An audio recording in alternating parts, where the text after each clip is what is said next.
कहतानी मम्मी जी न के चाय बना द कि जन दीदिया का करती है बताई तबे नु कि कैसन पसंद है। दूध वाला से तो दूध वाला बनावत नहीं। कल कहत रही वहां के गैस बनावता नींबू वाला बना दो तो वहां खाती खौला के चाय पत्ती या चीनिया आ निकाल दे। अब बना दे सबको के पहले चाय दे दी ओकर बाद आगे जोड़ ले बता एक और खाना बना दी एक और सब्जी एक और दाल फिर चावल। तो रे बाप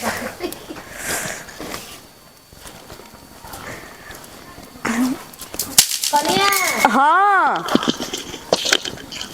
बनावा तनी मम्मी जी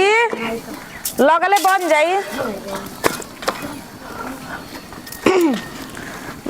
कुछ कह चूल्हा पर खाए बनाए में बहुते बढ़िया लागल। बाप रे बाप अच्छा लगत हो वैसे को जेतना रेठा होई नु मम्मी जी त लिया के दे दे। अब झोक दे हमरा झोके आवेला। दीदिया हमर कितना बढ़िया घर में दिया एकदम स्वर्ग। ये कनिया बनाओ बनाओ बनाओ चूल्ही पका चाय पानी बनाओ बड़ी टेस्टी होखेला। बनाओ आई हो माई तन के धुआं तो लागी लेकिन ठीक रही मम्मी। सब तने पूजा करे त कनी पहले बता दी तारा के अरे बनाओ खूब बढ़िया से चाय पानी बनाओ। करी बात से देखो कि खाना बना के खियाला में सास ननद के दे आदमी के कितना प्यार मिला ताटे। गैस का खाली नाम बाटे हो गैस खाना से गैस ना बनताटे उतना चटको ना लागेला। जनतरू सुन तरु कनिया हां कनी हो कि तरी ना आपके तो चिप्सवा छान दिया चाहवा बना के ठीक है। चिप्स चाय सुनाता ना सबके उसे कहता नहीं और तो चाय चिप्स चलिए बेरा तो करी बात से खाना दाना चली। ठीक है ठीक दीदी कही ना चिप्सवा जहां धइले बड़ी त लेके आवस। हां हां कहता नहीं एक बार करहिया बैठा दे तनी ए बार हमनी के बना के खियाव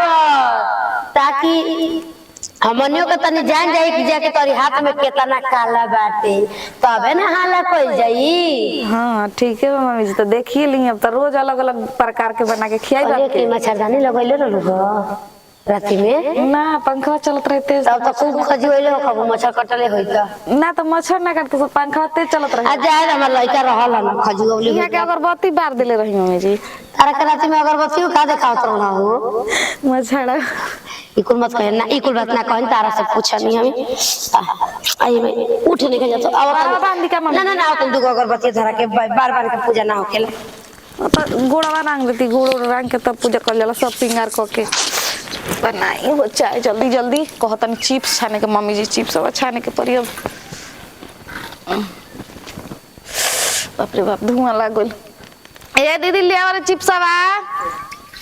छु कह लेकिन दीदी हमरा पे कितना बड़े एहसान कइले बिया। हमरा के घर में बियाह करा देलस जैसे उ राज भोगत रहे अब हमहू भोगम न हो। आ कितना एगो रैलिसन बहन के घर में बियाह होला त झगड़ा लड़ाई होला। हम त ऐसन कोनो काम ना करम। हमरा दीदिया के दिल दुखाए हमेशा ही हमरा दिल में रही कि हमार जिंदगी ओकरे चलते ना सवर गइल। आ इतना बढ़िया हमरा के मर्द मिलन ओकरे चलते ना। जल्दी जल्दी सब्जियां काट दई हो के तनु ये त हमर बहिन नहीं आ जाए माई बाप का त टेंशन मुक्ति हो गई टेंशन त खत्म हो गई। ये कहल हवे कि माई बाप का टेंशन बेटी रहे से तबे होला बेटन से थोड़ी टेंशन होला। यही से तो जान से अपने देवरे से शादी करा देहनी कि हम देवरे पर बहनिया रही हम हो यही घर में रहो अपन दोनों जानी कल जाइए खाई ले दुइये को न देवरान जेठान कहाँ जा चाहे बड़की बहन कहाँ जा छोटकी बहन कहाँ जा केतना सजैले भी ये दादा हमारा के केतना भर मांग सिंदूर कैले बिया। और कहतिया कि भर मांग सिंदूर कैला से न पति के और दुआई बेसी होला। और जानतिया पुजारी नहीं हो यही से जानतिया। जल्दी जल्दी काजी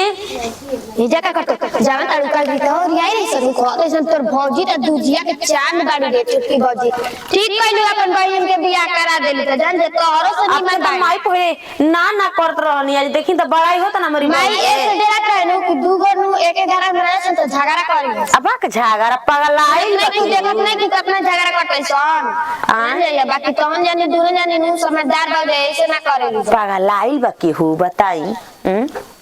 पगलाई आदमी न वैसा काम करेला। हमनी से झगड़ा रगड़ा ना होई ठीक ना। छोटी बाजी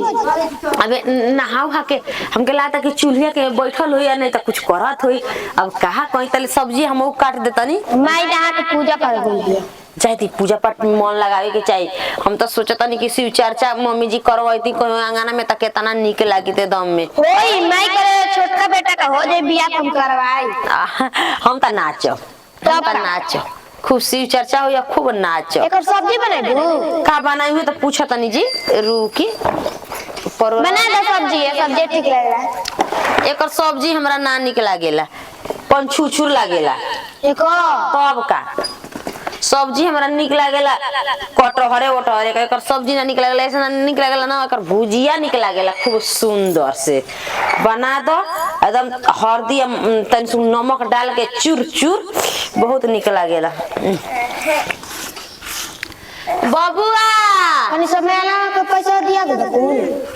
कहां से कोई भैया जानते हो हम जानते नहीं कलाई राशन दू आ जाए दिए हम तो से हमारा का मतलब भैया बना चाहे नहीं पिया करी हम सब पूछबो करे ना सा यही कहता तुम दुगो कुर्सी भुला गइल बा। हां हम लोग कपार भुलाइल बा घरे रखले बन जे कुर्सिया ओंगने पूछता ना जा कोनो साटा लगन आई त कोनो को कलछुल भुलाइल कोनो को बाल्टी भुलाइल के कुर्सिया हां यही कोई कोई के जानता नहीं तब का पैसा जी दे ना सब तब का दारू और पिए खातिर पैसा ले न सके इतना डांड लागल बा आ झूठिया के ले जाके होने मार दारू पिए तब का उनका वे कुल काम बाटे जी। ठीक बजा तनी देखे भौजी का करता ठीक बाटे कह दी चाय बना के का भौजी। हां जाई जाई जाई जाई जाई बनाई कहल जाला का हो जाई ठीक ना तो माई बोल लगी तो तोरे को कह दे। अरे माई का बोलो देखा ये दादा हमार बहनिया कबूतर नहीं ना लागतिया ऐसे ना सबके बड़ाई करताटे लागता कि जयमालावा पर देख ले बना जा आ फोटो खींच खींच के भर गांव के आदमी लेके आइल बना जा तबे ना देखता ना जाने त केहुआ के घरे में देखताटे केहू घरे में थोड़ी देखताटे अभी या सुंदर त केहू बड़ाई ना करी। कि जाने यहाँ के कहाँ गोल बनी सब कोई चाय पीलस यहाँ के चाय ना पीनी बताई तब ना क्या पसंद हम बनाई वहाँ खाती खाना में सब कोई के पसंद ना पसंद हमार जानल जरूरी बा। एक तो आई बनी बिना तिलक दहेज के दीदिया बियाह करा देलस लेकिन ख्याल तो रखे के पड़ी ना पूरा परिवार के हो तबे न शिकायत न हुई है। दीदी इतना दिन से आके घर गृहस्थी के तरी संभाले बिया वही तरी हमरो संभाले के पड़ी ना तो कहन जा कि अफसोसे करी हम जाके का कैसे अपना बहन से बियाह करा देलगे करते धरते नहीं के दीदिया के एको मौका ना दे बना मम्मी पापा के शिकायत हमरा कोई करो सर से करा है इतना देखो माइयो के पूरा पहना बढ़ा देले बहुत सेनूर वगैरह भोर मांगे क देले बहुत बड़ा खुश भी है बैठल भी है दुआरी पर तक जे आवत कहत बड़ा पतो आइल भी तो सुख बा न कहते काहे ना सुख रही खूब बड़ाई छड़ले भी था। अरे कोहो मत कतना इहे न चाहत रही जी हम के हमर शिकायत ना हमर बड़ाई होको ऐसा काम ना करम हम शिकायत होला कहां रोला कोई नहीं चाहे ने की पियल। अरे चाय पी लेतनी अब शिकायत हो तो समझ आएगो हमरे माई के ना शिकायत हो तार दीदियों के शिकायत होई त अपन बहनिया से बियाह करा के फंसा देली ई त बोले के लोग के मौका में मान ले दूसरा जगह कोई लड़की आई रहती तो सब कोई कहती जाए दो अपन कहले बन अगर दीदिया हमर बियाह करे बियाह शिकायत है तो बहुत ज्यादा ना मम्मी पापा सब कोई के बहुत बुरा लगी। हां तो ऐसा हम कुछो करम ना तो हरदम है तो फुर्ती रखी है बता दे दीदिया के तरी घर परिवार के हम के का पसंद है का ना पसंद है कैसे का करे के बा का ना हम ही दोनों बहन बन जानू तो कोनो बात एमे के बा बताओ हम के संभाल के परिवार चलल अपन मिला के बनावे के बता हां का बनी दीदिया माइले पूछ ली हो जा ठीक लागियो कहनु तो हां ना कुछ बनाओ त ई कनिया का बुझाई पूछला का कहल ये बनावे के माई तो पहले चाय बना करनी ओकर बाद कहनी है ना कि चना के आलू के सोयाबीन के सब्जी बना दी है ना तो ठीक है बड़ा खा ले सब्जी खा ले चना के कि ले वो बेरा से तन 4 बजे से तन से कराही गिरवा से बांध दी ठीक बा मम्मी जी हमरा आवेला। हां तो ये कुछ देसीला चीज खा ले समझ जा बड़ा मेहनत पड़ला फ्री वाला चीज में मेहनत पैसा ना मिलला हमने तुर के ले आई बड़ हुए चावल दाल भेज देले बा नून के अपन से भेज कोई नहीं है हां ये पीस के बने बेसन डाल के ना हां साग गिरवा छई कुछ समझ जा खूब इतना खा ले तना खा ले कहले तो हमरा यही में मच्छर नहीं लागता ना बुझलू चलो और सब कोनो दिक्कत नहीं है कोई से कहले बाबू ए भौजी थैंक यू भौजी देखो हाँ कनी नीचे दाम आई मांगते दुआर पर भौजी बाड़ी भौजी आमायो बिया हां तो तू पी ली है चा यार बताऊं मैं तो पिए नहीं है जा कोई आई हुई तो इस मांगा तो हां तो दे दियो थी नमकीन में बानू रख ले बहु देखो प्लेट में को के दे दियो नमकीन में दे दे तनी अभी हम हमारा तो दो और तोरो के मिली तोरा कही है भौजी ले कही तमरा है खाए के मन करता भैया जान जा अभी दुआर से काई नहीं खा देले देख तोरा बाकी में रह कहानी ना एक दिल करी अरे तो उतना लड़की रही सब करने के 100 रुपया देने तो जे तो देने नु बाद में तोरा के दे दे हम मैंने 100 रुपया हम ले हो बताओ तो एक ही रुपया बनी हम कि 10 को बनी तोरा फराक किन दे फराक में ना हो हां तो ना तुनी दी तो ना थूनी लेबू को चली चाय बात नहीं तो चीज लेके चलो ठीक है बेटा ना थूनी तोरा के दिया क्या बुझले चोखा बना दे जी आप खाती चोखा ना माई जो कोई तुमने बना दिया सुनो है ने सुनो अपना मिलल बा भौजी के एगो गहना नहीं खरीद सकत माने मिलल बात माने के हाना कर छी पागल हो गई कुछ मैंने कमा के बनाना देबा हम तोरा कमा के बना देब आ तोर सहेलियो कुछ कहत रहिसन भौजी के बारे में कैसन कहता दिए रहे कहते से तोर भौजी दूजिया के चांद डाड़ी हवानी नु देखले नु कितना बड़ाई होता बाकी बड़की भौजी छोटकी भौजी झगड़ा ना करे ली लोग ना तो काहे करियो ना दोनों जने बहिनी बाई जा तब का तना बाड़ी सन कि मार झगड़ा कर लीसन रोज के रोज ना तो ऐसा सोचे ना कौनो कहियो सनु तो कहिए तो हमारे जैसन भौजी मिलल बैनु तो निके ना मिली हन तब का क्या बुझाई चलो चलो चाहवा पी लो हम पी लेते तू पी लो। हां हाँ तो चाय तो बनल न रहल हवे कुछ कह जे तने सुंदर हमार पतो हो बाड़ी सा ओतने सुंदर खानो बनावत तरी सा ओतने सुंदर इनके बोली बाटे जय तो हे भगवान दोनों बहिन के व्यवहार बना रहो प्यार अपने में मोहब्बत यानी कि एकदम बना रहो हे भगवान नजर गुजर मत लागो केहू के आस पड़ोस के चाहे जे भी हो के केहू का मत जी मम्मी जी अरे का करतन जी गोल लागत नहीं खुश रहा तो सिनोरा बना रहो अब जी आ जल्दी बड़की माई बन कनिया की? मौसी के में नाता ना रहे के चाहिए अब आक जी का बड़ की माई का आवा तनी कहतै न कि चाहे पेनी ह चाय तो पिए नहीं लेकिन अजी सोचत शंकर जी के मंदिर पुगनी पूजा करे न जन्नी आ सब जानी ताकत न जा हमनी के गने दोनों बहिनिया रहिया हमनी के ढेर जोर ना चाहिए करे जामे अजी पूरा गांव में न शोर बा कि बहुत सुंदर इनका बहिन भी है एकदम कबूतर नियर लागत है कि जयमाला पर फटोइया हुए अलबा कि फलाना घर गजबे पतो है आई कैसे का बाटे देखी आप के चूड़ी उड़ी कुल पहना दे कहले बानी कि देख को चाह जाता हो कि मम्मी जी के ई मत लागे दी कि दोनों बहिने कहीं में कबाड़ी से तय कबट गइल बाड़ी स ई नाही कि मने ओतने जान मान करे के बटे अपन माई छोड़ले बन जाता एगो अपन माई पौले बनी जानो अजी का बनी करे के तने हमरा के चाय नमकीन तनी हाँ है तनी चाय ठीक बटे नमकीन दीवा दे तनी है तनी दिया तू तो जानते बड़ू कि बिना चाय या नमकीन के हम ना तुरे ये मम्मी जी शुरुए से खाई नहीं शुरुए से पूछी है बुढ़ावा तो हमके पहले कहे कि लड़का भइल भी लड़का भइल में कनी खबरदार लड़का के नाम पर देखता ये तो बात सही है कहता नहीं कहता न कि सुनी जाइए उनके घर में केकरा घर बा अरे बेलौजे लिया में साझी बेरा जाई में बेरा काजे में आदमी सुनी न ठीक नहीं खिजसियत लागत न कि दाम ढेर ले तड़ी जाए आदमी के नहीं खिजसियत तो हम तो कहानी के टेलर की है टेलर छोड़ी पैसा जितना देता नहीं सियाई होता न ढेर लागत हमारा एगो मशीन सेकंड हैंड किनवा दी भौजी के चाय लिया के लेके आओ तड़ी फे कवर चाहे बनी अब दू जने बाड़ू जा हमार जवानी मोर पर पिए के तोहली बाड़ू ना बने बुझा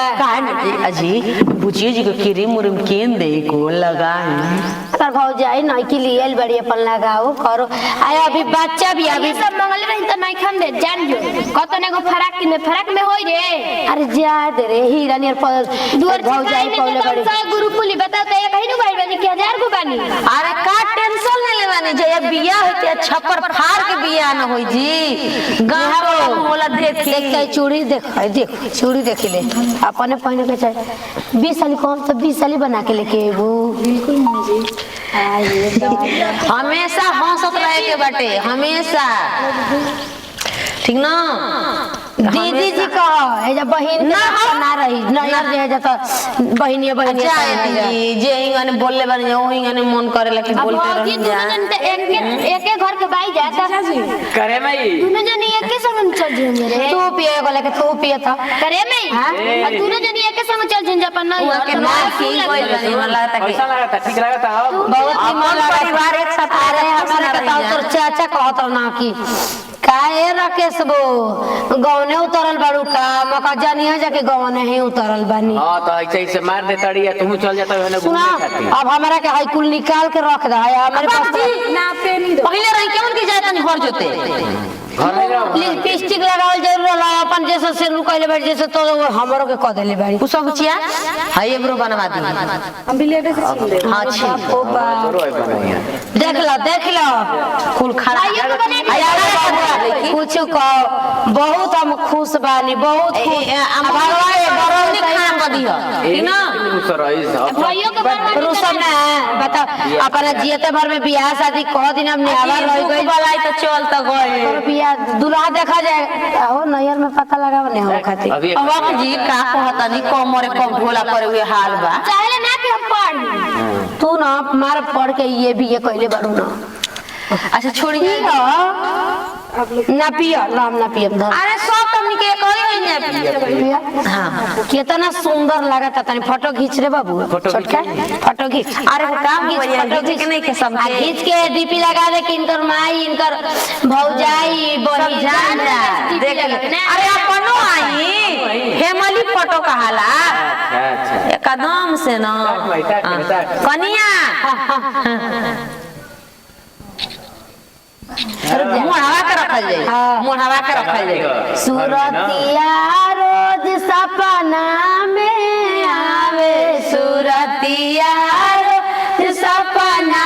में आवे पतो हाथ और डीप आई मम्मी जी आके उनको बनी बनी बनी है बनी उनको मुर्गी बनी हां पकड़ी जी मुर्गी बनी बे हां काय मेरा ना खाई खाली मोर दे खाई जाला हम कहां कहते तो रुक ले आई हैं ले ही बनवा के आ ले रुक रे हम त का कहत ने का भूलवा दे अब सिकर त तने अपन पतो के खुश कर छोड़ मुर्गा बनी ना हो इधर वाला कनिया कि सूरतिया रोज सपना में आवे सूरतिया रोज सपना में आवे पतो हाथ हर डीपी बीपी बढ़ावे पतो हाथ हर बीपी आई मम्मी जी भुला गई हां देखो बेचान बारू ना तो झोल दे अभी आ झोलाई बुए बेरा मैं गीत भुला गए था कमाई देखो मैं आइलू है याद कर लागल है खूब गावेले मम्मी जी तो बियाह शादी में गीत गावे जाई ना बुलाटा आवेला एगो और बात सुन लो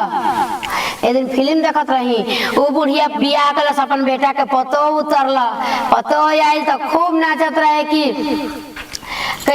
लागे कि चांद हमरा या गाना उतर गई यहाँ के जानता नहीं लाखों में तो पौले बानी हम पतोहारानी जान जाइयो हम देखे नहीं चलो चलो जा जा जा तो नमकीन लिया और नमकीन पे मुर्गा क्या थे बनवा ठीक बा सुन बुढ़ाई लिए दाढ़ी वाला दाढ़ी वाला ओकर लात जरूर ले मम्मी जी लाते से खाई लाते खाई हैं बड़े ले वाले कनिया ना अपन हाथ से काट के लालका लिया ए बाबू लालका नाम करबो ना के खाली खाली लालका पियर का करबे रे मुर्गा मुर्गी न कहला आ रखा होता बच्चा बाड़ू जाओ ने न तो दू थप्पड़ धरा दे जानते बाड़ू अभी जो ने अपन काम कर जो हमनी के सास पतोय के बीच में तू मत कर जो आ जाए दिन लल के ना मुर्गा खाई कैसन जन्म गइल हमारी कोखी में जे हट बका जाइए पी ले नमकीन वाली जो भौजी